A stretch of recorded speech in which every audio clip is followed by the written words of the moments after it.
بسم اللہ الرحمن الرحیم۔ حضرت ابو طالب رضی اللہ تعالی عنہ بڑے کنبے والے تھے۔ اللہ پاک نے انہیں حضرت فاطمہ بنت اسد کے بدن سے 4 بیٹے اور 3 بیٹیاں عطا فرمائیں۔ حضرت محمد صلی اللہ علیہ وسلم کے اپنے حقیقی بہن بھائی تو نہ تھے، لیکن خاندان ابو طالب کے بچے حقیقی بہن بھائی کی طرح تھے۔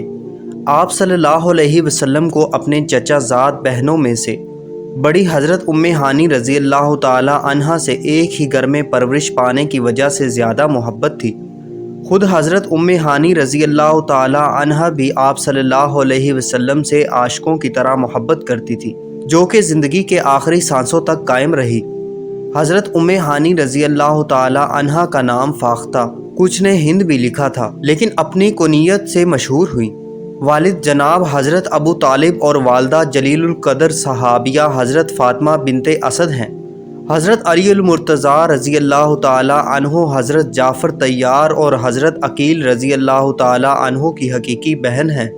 حضرت ام ہانی رضی اللہ تعالی عنہ فتح مکہ کے موقع پر ایمان لائیں، اور جس دن فتح مکہ ہوا اسی دن نبی کریم صلی اللہ علیہ وسلم حضرت ام ہانی رضی اللہ تعالی عنہ کے گھر پر موجود تھے۔ آپ صلی اللہ علیہ وسلم نے غسل کر کے کھانا کھایا اور 8 رکعت نماز چاشت پڑھی۔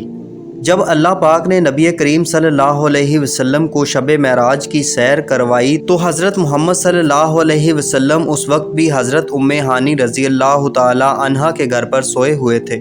حضرت ام ہانی رضی اللہ تعالی عنہا کا کچھ عرصہ کے لیے سیدہ کائنات حضرت فاطمہ رضی اللہ تعالی عنہا کی تربیت کرنے کی بھی سعادت حاصل ہوئی۔ بعثت کے ابتدائی دنوں میں حضور کریم صلی اللہ علیہ وسلم 2 مقامات پر اکثر تشریف لے جاتے تھے۔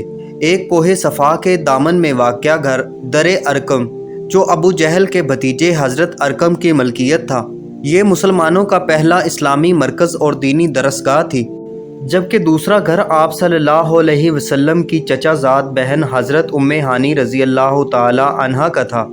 ایک دن حضرت علی رضی اللہ تعالی عنہ حضور کریم صلی اللہ علیہ وسلم کے پاس تشریف لائے، اور حضرت علی رضی اللہ تعالی عنہ نے عرض کی، اے اللہ کے نبی صلی اللہ علیہ وسلم، آپ میری پیاری بہن ام ہانی رضی اللہ تعالی عنہ کے ساتھ شادی کیوں نہیں کر لیتے؟